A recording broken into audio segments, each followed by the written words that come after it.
Akimbo, c'est vraiment un condensé de tout ce que j'aime, de tout ce que je fais en fait. Ouais. En gros, on va suivre cette petite fille qui s'appelle Nancy, qui va rencontrer sa star préférée, qui est Akimbo, qui est un natif américain qui fait du rap. Ok. Et le fait qu'il fasse du rap, ça va créer des tensions au niveau de sa tribu.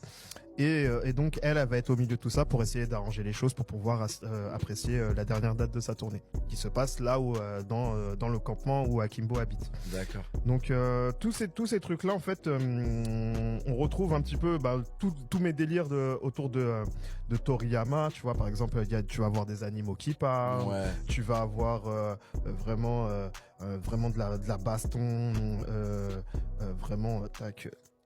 Montrer un peu ici, tu vois, voilà, tu vois, pour que tu vois un peu C'est magnifique, hein. Là, tout ça, tu dessines tout seul. Ouais, voilà, je suis au scénario et au dessin. C'est incroyable. Et en l'occurrence, ce genre de truc, tu vois, même tellement j'aime ça, tu vois, il fait un petit colors. Ah ouais, trop. Le perso, cool. il fait un Mais tu vois, colors. moi, c'est ça que j'aime bien, Ouais. c'est que ta patte, en fait, on la reconnaît tout de suite, comme Akira Toriyama Sensei ou quoi. Ta patte, on la reconnaît tout de suite. Et dès que je vois un truc, par exemple, moi, dès que je traîne beaucoup sur le net et tout, Twitter, X et compagnie, Ouais. dès que je vois un truc, en fait, je sais que c'est toi qui as dessiné.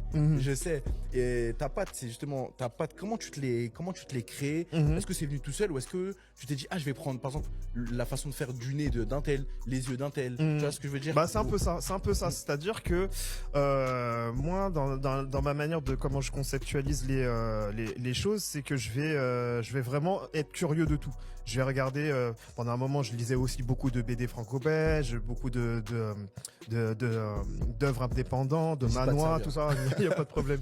De manois, de trucs comme ça. Donc à chaque fois, je suis vraiment un digger. Tu vois, je vais par exemple quand je vais kiffer un style, je vais dire attends, qu'est-ce qu'il a fait avant, qu'est-ce qu'il a inspiré, qu'est-ce que machin. Et puis après, je me retrouve à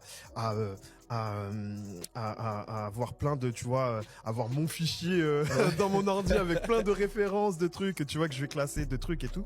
Et en termes de comment je me suis réapproprié ce style-là, c'est vraiment en travaillant en vrai.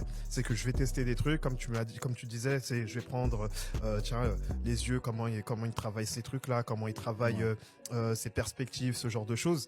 Et puis après, je vais pouvoir le digérer. Donc moi quand je suis surtout quand je fais du manga, j'ai besoin de beaucoup dessiner mes persos, que ça soit sur des carnets, sur des feuilles volantes, sur des trucs. D'ailleurs là dans Akimbo, ce qui est assez sympa, c'est que je fais partager ce truc là avec tous les croquis. Cool, donc tu vois pas mal de tout mon processus. Voilà, c'est ça. Tout mon processus créatif pour réaliser, tu vois, un petit